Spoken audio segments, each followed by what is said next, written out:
Vamos lá então, padrões. Então, medida materializada, instrumento de medição, material de referência ou sistema de medição destinado a definir, realizar, conservar ou reproduzir uma unidade ou um ou mais valores de uma grandeza para servir como referência.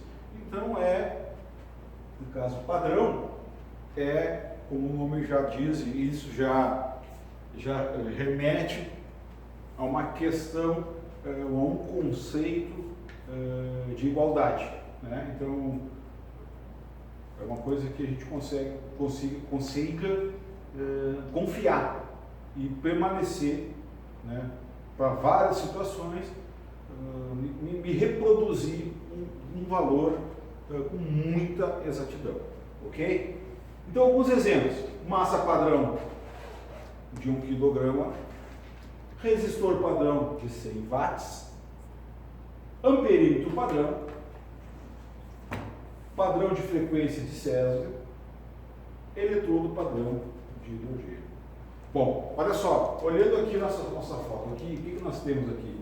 Aqui, voltando um pouquinho à instrumentação, nós temos um equipamento, até de uma certa forma, antigo, né?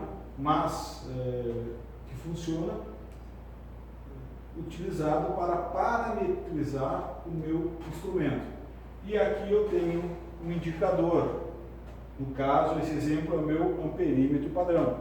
Então, geralmente, quando a gente conversa com algumas pessoas, a gente pergunta assim: quais os padrões que você utilizará no seu trabalho? O pessoal, muitas vezes, te fala: vou precisar de um programador e de uma fonte e de um amperímetro. Então, veja, quem é o meu padrão nessa situação? O meu padrão, ele é esse cara aqui, ó, esse amperímetro apenas. Ele é o cara que vai ter o quê? Vai ter referência para a minha medida.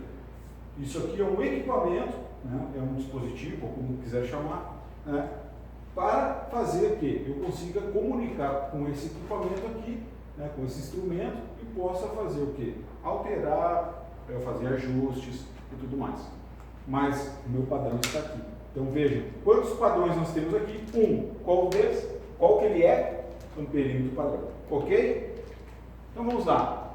Padrão internacional. Então, padrão conhecido ou reconhecido por um acordo internacional para servir internacionalmente como base para estabelecer valores e outros padrões de grandeza a que se refere. Ok? Então, a nível internacional, a gente tem alguns critérios de alguns acordos. Padrão nacional, padrão reconhecido por uma decisão nacional para servir em um país, com base para estabelecer valores e outros padrões de grandeza a que se refere. Então, basicamente, o conceito é muito parecido, porém a diferença é que um abrange todo o nosso globo e aqui o nacional ele abrange o nosso país ou outros países, certo? Padrão primário. Então, o padrão primário é designado ou amplamente reconhecido como tendo as mais altas qualidades metrológicas e cujo valor é aceito sem referência a outros padrões da mesma grandeza. O conceito de padrão primário é igualmente válido para as grandezas de base e para as grandezas derivadas. Então, seria, digamos, o meu padrão top, né? Então, onde eu tenho as menores incertezas possíveis e onde ele é a minha referência máxima. Padrão secundário, padrão cujo valor é estabelecido por comparação a um padrão primário de mesma grandeza, certo? Então, eu posso ter um padrão secundário e esse padrão secundário está rastreado ou está vinculado ao meu padrão primário. E o padrão de referência, eu geralmente tendo mais alta qualidade de metrologia disponível em um dado local, em uma dada organização, a partir da qual as medições lá executadas são derivadas. Então, seriam os padrões que estão dentro dos laboratórios e tudo mais, utilizado para gerar vários certificados, né, vários equipamentos, instrumentos no dia a dia. Padrão de trabalho utilizado rotineiramente para calibrar ou controlar medidas materializadas, instrumentos de medição ou matérias de referência. Então seria o padrão que se utiliza mais no dia a dia, ok? E rastreabilidade, propriedade do resultado de uma medição ou de valor de um padrão estar relacionado às referências estabelecidas. Geralmente padrões nacionais ou internacionais. O conceito geralmente expressa pelo adjetivo rastreável. Então, dentro dessas questões aqui, tá, tem uma coisa que eu gostaria de deixar bem claro para vocês, que é muito importante e que eu, ao longo da minha vida profissional, vi muitas dúvidas, né, quanto a isso. Primeiro, a questão de laboratórios acreditados. Quando a gente fala laboratórios acreditados, claro que a gente tem alguns critérios do tipo, se é um laboratório de calibração, RBC, se é um laboratório de ensaio, RBLE. O que acontece? Se eu tenho uma acreditação, um órgão vem até o meu laboratório e faz uma auditoria e ele aí recomenda esse laboratório, né, perante um órgão ao mercado. Então, eu tenho meu laboratório, ele é recomendado, então ele é acreditado pelo CEGEP, por exemplo, né, que é o Inmetro. Agora, eu posso ter um trabalho realizado, sendo que os meus padrões são rastreáveis à RBC, mas eu não tenho meu laboratório auditado, ou melhor, acreditado, recomendado. Então, eu tenho um sistema que me garante que eu tenho uma certa qualidade no meu produto, mas ele não foi, digamos, auditado. Isso é possível. E aí, como eu me coloco no mercado? Eu me coloco como o quê? Um laboratório que tem padrões rastreáveis a nível RBC. Ok? Então, uma calibração rastreável e uma calibração RBC. A grosso modo, seriam essas duas diferenças. Quem é o RBC? É o laboratório que foi acreditado, que foi auditado. E quem é rastreável é o laboratório que não sofreu auditoria, não foi recomendado e logo, então ele tem seus padrões rastreáveis ou rastreado a um padrão RBC. Ok? Erros. Então, todo esse processo de laboratório, de medição e tudo mais que a gente está falando, eles remedem ao quê? A gente diminuir erros, trabalhar com as incertezas e tudo mais. Certo? Então, olha só, o erro de uma medição, E, é definido como resultado de uma medição, M, menos o valor verdadeiro convencional, que é o VC, valor verdadeiro convencional do mensurando. Ok? Então, vejamos.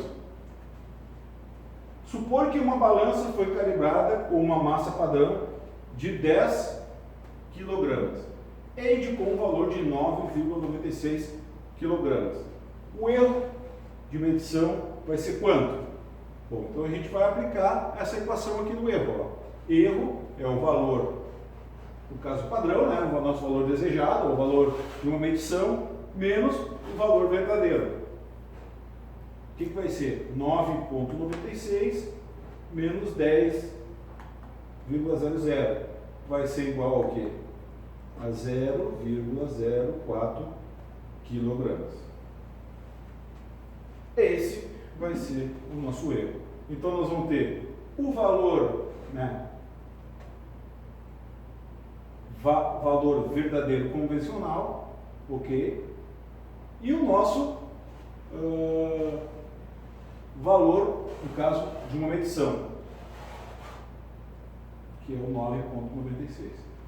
Ok? Ficou claro isso? Beleza. Alguns erros, tá? Grosseiros. Quais são as causas? Erros da leitura, na hora de expressar a leitura. Anotação errada, por isso a gente sempre recomenda, quando a gente está nas lideranças, a gente faz algumas auditorias, quando a gente presta consultoria, quando a gente faz treinamentos, a gente sempre menciona a questão dos métodos, como a gente vai anotar os valores. Isso é importante. Questão de caligrafia, como descrever a medida, isso são coisas importantes que a gente precisa fazer o quê? Se comprometer com isso para deixar então o formulário ou as nossas planilhas com as informações primárias da melhor qualidade. Operação indevida por algum problema funcional, ajuste incorreto do instrumento de medição ou então a escolha errada de escalas. Vejam que existem alguns fatores que é onde levam ao erro grosseiro. Bom, já o erro sistemático já vem de um método de medição, como está sendo feita a medição, né? Paralaxe, que paralaxe é esse exemplo que nós temos aqui. Então veja só, aqui então uma coisa muito simples e todo mundo já deve ter passado por isso. O motorista está andando a 100 km por hora e ele vai controlando a velocidade do veículo através do seu marcador de velocidade. Porém, o seu caroneiro que fica ao lado, olhando, o que ele vai enxergar? Ele não vai enxergar 100 por hora, ele vai enxergar um pouquinho antes. Por quê? Porque ele tem o famoso erro de paralaxe, que é o posicionamento do observador perante o equipamento de medição. Certo? Então, olha só, isso aqui foi uma foto, né, tirada, e vejam que o ponteiro aqui, ó, ele tem um traço vermelho e no fundo ele tem uma parte transparente. O que acontece? Aqui a gente não vê a parte transparente, mas aqui, ó, já o caroneiro já enxerga, então significa que ele está fora da sua posição de eliminação de erro de paralaxe. Certo? Erros, ou melhor, desculpa, efeitos ambientais, seria a temperatura, a umidade, interferindo nas medições, né? E simplificações do modelo teórico utilizado. Então, de alguma forma, se começa a se querer facilitar ou se simplificar demais, pode gerar um erro sistemático. E aí, isso aqui permanece em toda a medição, certo? Erros aleatórios. Então, quem são as causas dos erros aleatórios? Fatores imprevisíveis e aleatórios, como o nome já diz, certo? A gente, então, acontece e a gente muitas vezes não tem como definir ou como prever. Então, seria o quê? Vibrações, é um exemplo, né? Vamos fazer uma medida, começa a ter interferência por algum motivo de vibração. Atritos, muitas vezes por excesso de aperto, ou então a própria questão de temperatura, dilatação e tudo mais pode interferir nas minhas medidas e gerar meu erro aleatório, né? E folgas demasiadas. A gente tem nossos padrões, a gente tem os erros, né, que vão nos acompanhar durante o nosso processo de calibração, de medição, e aí aparece quem? Como eu já falei algumas vezes, as incertezas das nossas medições, que a gente trabalha em cima basicamente das incertezas. Então, quando a gente expressa uma informação referente a uma medição, a gente não vai expressar ela com uma incerteza para dizer quão confiável é essa medição. Então, a incerteza é um parâmetro associado ao resultado de uma medição que caracteriza a dispersão dos valores que poderia ser razoavelmente atribuídos ao mensurando. Certo? Então, o que acontece? Quais são as nossas fontes de incerteza? Isso aqui é importante a gente ficar sabendo. A gente tem esse compromisso com o nosso trabalho e acabar, muitas vezes, trabalhando o quê? Para minimizar essa questão das incertezas. Quem é ele? O operador, né? No caso de deficiência visual, falta de habilidade, né? Ou falta de sensibilidade. Que são coisas que a gente precisa aí, o quê? Adaptar o ambiente, né? Treinar, certo? E identificar se as pessoas estão habilitadas ou não para determinados tipos de trabalho. O próprio instrumento, né? Onde a gente tem atritos, a gente pode ter folgas demasiadas, né? E o próprio desgaste do equipamento, o que leva ao quê? A uma incerteza acima do desejado. Isso realmente acontece e essas incertezas, elas são importantes, tá? Porque quando a gente vai pegar o equipamento da indústria, traz para um laboratório, vai fazer a calibração dele para uma variação, a gente pode chegar a uma conclusão e verificar se esse equipamento já não está no final da sua vida útil. Em função do quê? Das incertezas que ele nos apresenta, ou dos resultados das medições que ele apresenta. Certo? O ambiente de trabalho também é importante. A temperatura, a umidade, a iluminação, interferência eletromagnética, a gente precisa estar atento dentro do nosso laboratório, ou do nosso ambiente, ou das nossas condições de trabalho, para que isso não seja uma fonte de incerteza, embora a gente sabe que isso vai impactar. Então, o que acontece? A gente precisa cuidar ou controlar algumas condições. E o método, né, que são os efeitos aleatórios, que é a forma como a gente executa. Então, a gente tem aqui o operador, o próprio equipamento ou instrumento, o ambiente e o método são fontes de incerteza que, quando a gente pensa em apresentar um resultado, a gente precisa levar em consideração quanto cada item desse contribui para a minha incerteza. Isso é uma análise que o pessoal da qualidade geralmente faz.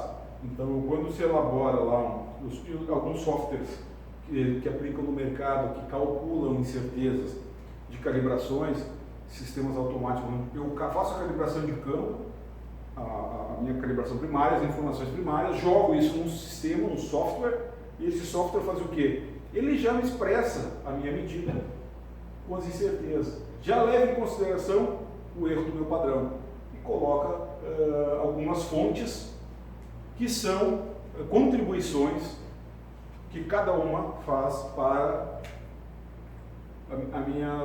gerar a minha medição e o resultado da minha medição com determinada incerteza. Certo? Então é isso.